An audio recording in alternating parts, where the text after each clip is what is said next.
Hello everyone, NEET aspirants कैसे हैं आप लोग सब। उम्मीद करती हूँ बहुत ज़्यादा इंटेंस प्रिपरेशन कर रहे होंगे आजकल। लेकिन उससे पहले जो कि बहुत ज़रूरी है जानना वो है एग्जाम पैटर्न।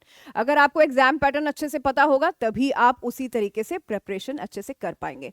चलिए, कुछ ओल्ड पैटर्न और मैं न्यू पैटर्न दोनों की बात इकट्ठा ही करने वाली हूँ। I am going to draw a comparison between the two. ठीक है, चलिए देख लेते हैं। ओल्ड नीट एग्जाम पैटर्न यानी कि मैं 2024 की लास्ट ईयर की इसमें बात कर रही हूं।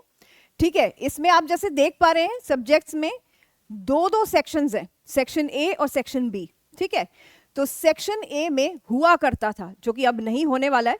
ठीक है, तो क्या हुआ करता था, 35 क्वेश्चंस होते थे सेक्शन ए में जो कि कंपलसरी थे, और सेक्शन बी में 15 क्वेश्चंस जिसमें से आपको ऑप्शन दिया जाता था। यानी कि 10 क्वेश्चंस तो आपको जरूर से करने ही करने हैं, कंपलसरी हैं। बाकी के 5 क्वेश्चंस अपनी मर्जी से आप उसको छोड़ सकते थे, अटेम्प्ट नहीं भी करते तो चलेगा। इसी तरीके से इसका एग्जाम पैटर्न बनाया गया था। उसी तरीके से केमिस्ट्री में भी सेक्शंस, दो सेक्शंस थे, सेक्शन ए और सेक्शन बी। उसी तरीके से 35 कंपल्सरी क्वेश्चंस थे और इसमें ऑप्शन दिया गया था 10 क्वेश्चंस का, 10 कंपल्सरी क्वेश्चंस, 5 का ऑप्शन दिया गया था। उसी तरीके से बॉटनी और जूलॉजी में भी ऐसा था। ठीक है, सेक्शन ए और सेक्शन बी था, दोनों में सेम ही क्राइटेरिया फॉलो किया जाता है, सारे सब्जेक्ट्स में किया जाता था। ठीक है, चलिए, और उसकी डिस्ट्रीब्यूशन ऑफ मार्क्स इस तरीके से रहा करती थी। 35 क्वेश्चंस के 140, मुझे उम्मीद है कि आप लोगों को ये पता होगा, अगर नहीं है तो मैं बता देती हूँ। फॉर एवरी करेक्ट आंसर +4, यानी कि 4 मार्क्स दिए जाते हैं एवरी करेक्ट आंसर के लिए, और एवरी रॉन्ग आंसर के लिए नेगेटिव मार्किंग हो जाती है, -1 हो जाता है। सो बी केयरफुल। ठीक है, आपको जिस क्वेश्चंस या फिर आंसर का जिसका आपको श्योर है कि हाँ ये इसका आंसर है, तभी आप उसको अटेम्प्ट कीजिए, वरना अवॉइड ही करें तो ज्यादा बेटर है। ठीक है, चलिए तो कंटिन्यू करते हैं। इस तरीके का डिस्ट्रीब्यूशन ऑफ मार्क्स रहता था, 140 for 35 questions, 40 for 10 questions option की वजह से। ठीक है, इसी तरीके से ये सारा क्राइटेरिया था। क्योंकि क्वेश्चंस ज्यादा थे तो जाहिर सी बात है टाइम भी ज्यादा लगेगा, तो इसीलिए ड्यूरेशन ऑफ एग्जाम तब 220 मिनट्स, यानी कि 3 आवर्स 20 मिनट्स का ये आपको टाइम दिया जाता था। ठीक है, बाकी बात करते हैं हम न्यू एग्जाम पैटर्न की। चलिए, मुझे लगता है कि आपको ये ओल्ड का मतलब मेरा 2024 से है, यानी कि जो एनटीए है हर साल कुछ ना कुछ चेंजेस लाता रहता है, कुछ कुछ अमेंडमेंट्स कुछ कुछ करता रहता है। तो बाद में यहाँ पे सिर्फ 2024 और 2025 की ही करने वाली हूँ। ओल्ड पैटर्न से मतलब है मेरा 2024 और न्यू पैटर्न से मतलब है 2025। तो चलिए हम देखते हैं 2025 जो कि अब आप लोगों ने अटेम्प्ट करना है इस बार, उसमें क्या क्या चेंजेस हैं, उसी हिसाब से आप प्रेपरेशन कीजिएगा।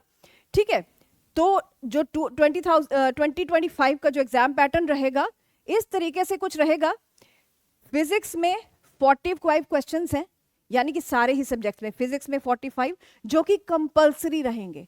यहां पे आपका सेक्शन ए, सेक्शन बी ऐसा कुछ नहीं है, sections have been completely removed. There is going to be only one section which is going to be completely compulsory for all. अब आपको कोई ऑप्शन नहीं मिलने वाला है, सारे क्वेश्चंस कंपलसरी रहेंगे।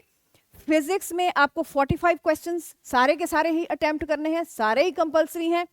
केमिस्ट्री में भी इसी तरीके से 45 क्वेश्चन सारे ही कंपलसरी हैं।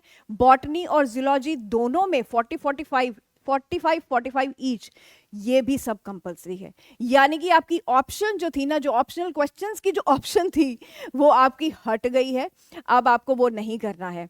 ठीक है, तो टोटल नंबर ऑफ क्वेश्चंस रह गए हैं अब 180। ठीक है, और टोटल नंबर ऑफ मार्क्स जो है वो 120 रह गए हैं।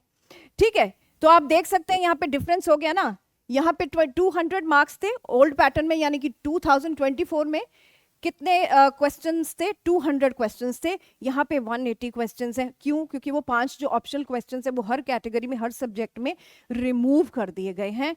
ठीक है, और इस वजह से अब जो मार्क्स की डिस्ट्रीब्यूशन है वो इस तरीके से नहीं होगी, 140-40 इस तरीके से नहीं होगी, वो सीधी सीधी 180 रहने वाली है। ठीक है, 180 क्यों रहने वाली है मैंने आपको पहले ही बताया है। For every correct answer +4 for every wrong answer -1, ठीक है। तो 45 क्वेश्चंस के लिए आपको 180 मार्क्स मिलेंगे, ठीक है। टोटल नंबर ऑफ मार्क्स 180 है। सारे ही सब्जेक्ट्स के लिए 180 ईच रहेगा। अब कोई सेक्शन, कोई डिस्ट्रीब्यूशन में कुछ भी ऐसा नहीं है, everything is so crystal clear I would say, ठीक है। और टोटल नंबर ऑफ मार्क्स जो है वो तो जाहिर सी बात है वही रहेंगे, 720 ही रहेंगे।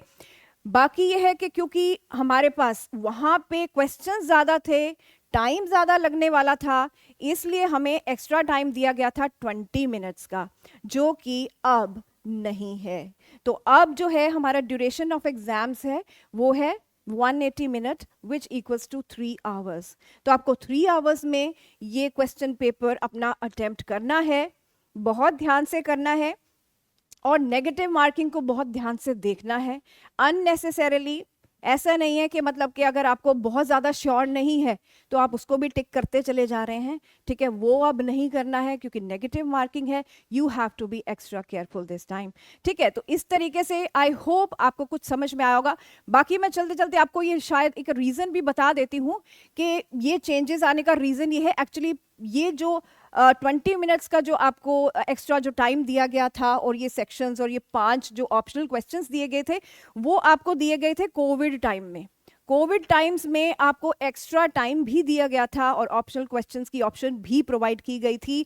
बट अब फॉर्चुनेटली ऐसे कोई भी क्राइसिस नहीं चल रहे हैं, एवरीथिंग इज फाइन, ठीक है। तो इस तरीके से इस वजह से आपको सारे ऑप्शंस हटा दिए गए हैं, ड्यूरेशन भी थोड़ा कम कर दिया गया है। हर चीज़ के अपने प्रॉज एंड कॉन्स होते हैं। कम टाइम में कम क्वेश्चंस करेंगे तो जल्दी से अटेम्प्ट हो जाएगा, यहाँ पे थोड़ा सोचना पड़ता था, लेकिन ये है कि हाँ थोड़ा सोचने के लिए थोड़े हमारे ऑप्शंस मिल जाते थे, वो हमारे लिए यहाँ पे थोड़ा बेनिफिशियल था। बट हम कुछ नहीं कर सकते क्योंकि जो हाई कमांड है NTA, नेशनल टेस्टिंग एजेंसी, वही सब कुछ करता धरता है, तो वही सब कुछ करती है। चलिए कोई बात नहीं, एग्जाम पैटर्न से कोई फर्क नहीं पड़ता है। आपको करनी है अच्छे से प्रेपरेशन, रात दिन प्रेपरेशन करनी है। अब ये नहीं देखना है कि रात है या दिन है, आपके 24 आवर्स एक तरह ही निकलने चाहिए, ठीक है। श्योरली थोड़ा रेस्ट करना जरूरी है, बट प्लीज आपको रिक्वेस्ट है कि आप इस टाइम को जितना चाहें, जितना हो सके यूटिलाइज करें। सोशल मीडिया को साइड पे रखें। बहुत सारी जो चीजें अननेसेसरी हैं, जो होल्ड पे रखी जा सकती हैं, उन्हें होल्ड पर रखा जाए जब तक एग्जाम नहीं हो सकता। ऐसी और ही वीडियोस के लिए हमारे चैनल को आप सब्सक्राइब करें और इन ऐसी अपडेट्स को आप शेयर करें अपने फ्रेंड्स के साथ, और लाइक भी ज़रूर करें ताकि हमें एनकरेजमेंट मिलती रहे और हम आपके साथ ऐसी और वीडियोस शेयर करते रहें। Thank you so much for watching.